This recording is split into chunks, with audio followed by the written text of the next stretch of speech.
Regional supervisor. All Imperial assets were dissolved and redistributed, including those held by Morgan Elsbeth. All the same, we'd appreciate a look at her former facilities and operations. Please, this way.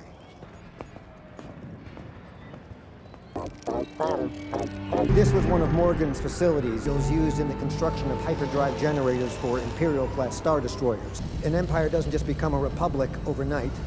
You will still find ex-Imperials at every level of the new Republic government. They have loyalty so long as they're paid.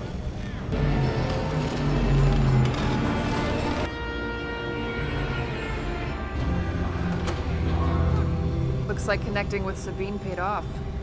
She got us here. What are you getting at? I think she could use some structure. She's not ready. What makes someone ready? You just know. Welcome to the control center. We are able to find a use for everything in many different sectors. Is that a hyperdrive core? Yes. Refurbished from an SSD, ready for its new life serving the Republic.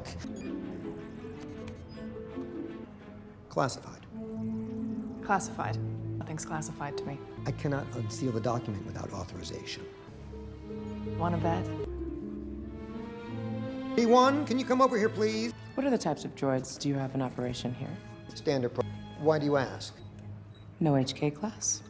Assassin droid. I have seen such a droid. An HK-class droid recently prevented me from completing this task. Why didn't you log a report?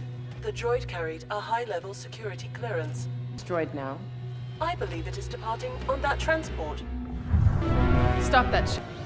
I said stop that ship. That's an order. For the Empire!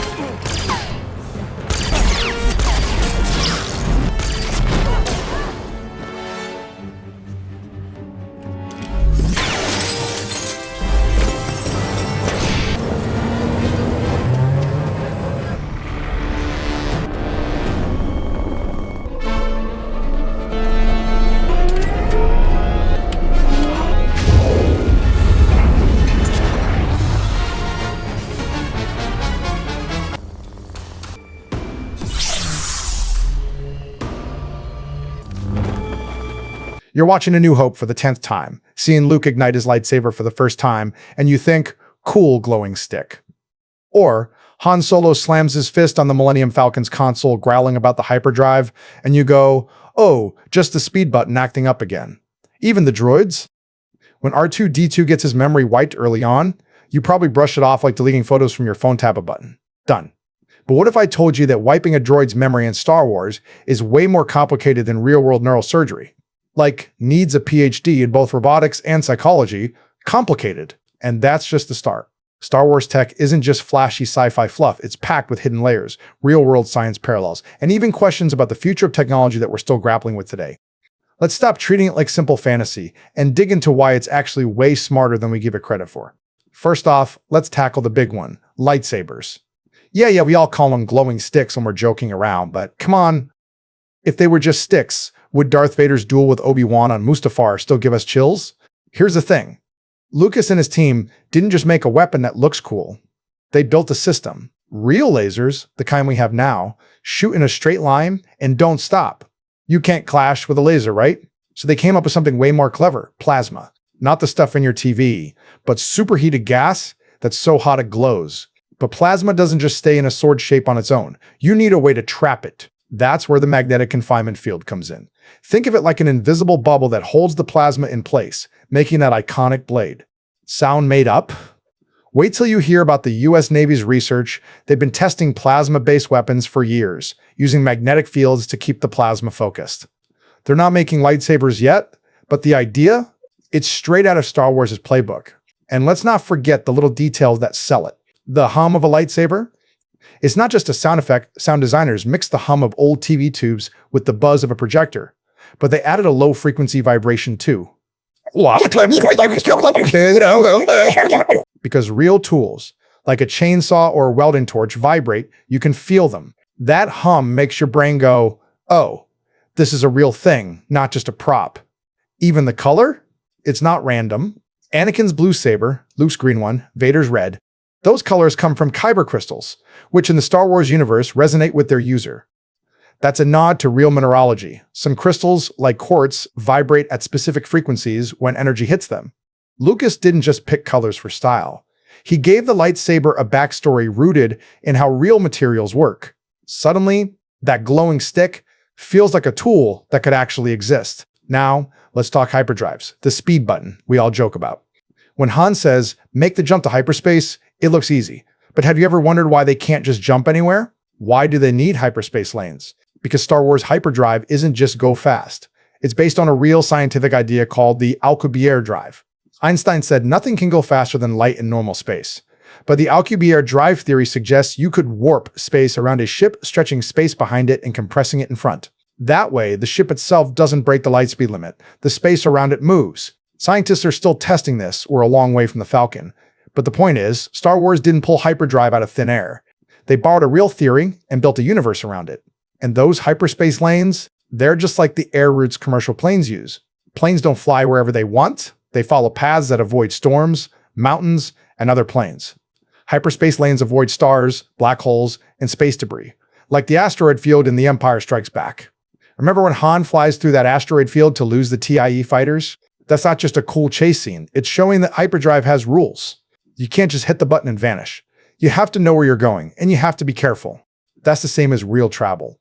Whether you're flying a plane or driving a car, you follow rules to stay safe. Star Wars just scales that up to the galaxy, making the speed button feel like a real, complex system. But let's circle back to the hook that started this, droid memory wipes. Let's take R2-D2 in A New Hope. When Princess Leia hides the Death Star plans in him, she tells the rebels to wipe his memory of our meeting. But not all his memory. They need him to still know how to fly, how to fix ships, how to communicate with C-3PO. That's way harder than it sounds. If you delete a file from your phone, it's gone. But a droid's memory is more like a human brain. Its skills, its personality, like R2's sassy beeps or C-3PO's panic, are tied to its memories. Wiping specific memories without breaking the droid? That's like trying to remove a single chapter from a book without tearing the pages around it. Real-world neurosurgeons do something similar with deep brain stimulation. For patients with PTSD, they try to target specific traumatic memories without erasing the patient's identity. But here's the kicker. Droid memory wipes are harder in Star Wars. Because droids are programmed to have simulated emotion. C-3PO isn't just a translator. He's anxious, he's loyal, he's scared of everything. Wiping his memory of a battle might make him less anxious, but it could also make him worse at his job if he forgets how to handle stressful situations. Lucas's team actually consulted psychology papers when designing droid memory systems. They wanted to make sure the process felt as complicated as real memory manipulation. That's why when R2 remembers the Death Star plans later, oops, rebel mistake, it's not a plot hole. It's showing that even the best memory wipes aren't perfect. Just like in real life, you can't always erase the past cleanly. The true power of Star Wars tech isn't that it's cool, though it is really cool. It's that it takes the stuff we know, plasma, magnetic fields, memory, travel rules, and twists it just enough to feel like the future. It doesn't ignore science. It plays with it. It makes us look at our own technology and go, what if? What if we could make plasma weapons? What if we could warp space? What if we had AI that's so complex? Wiping its memory is like surgery. Star Wars doesn't just show us fantasy. It shows us a version of the future that's rooted in our present. Next time you watch The Empire Strikes Back and see Han bang on the hyperdrive, don't just laugh at the broken speed button. Think about the engineers fixing plane engines today, tapping wires and checking gauges. When Luke ignites his lightsaber, think about the Navy's plasma research. When R2 beeps like he's hiding a secret, think about the neuroscientists working on memory. Star Wars tech isn't simple. It's a love letter to how curious humans are, how we take what we know and dream of what we could do. That's the magic of it. It's not just sci-fi.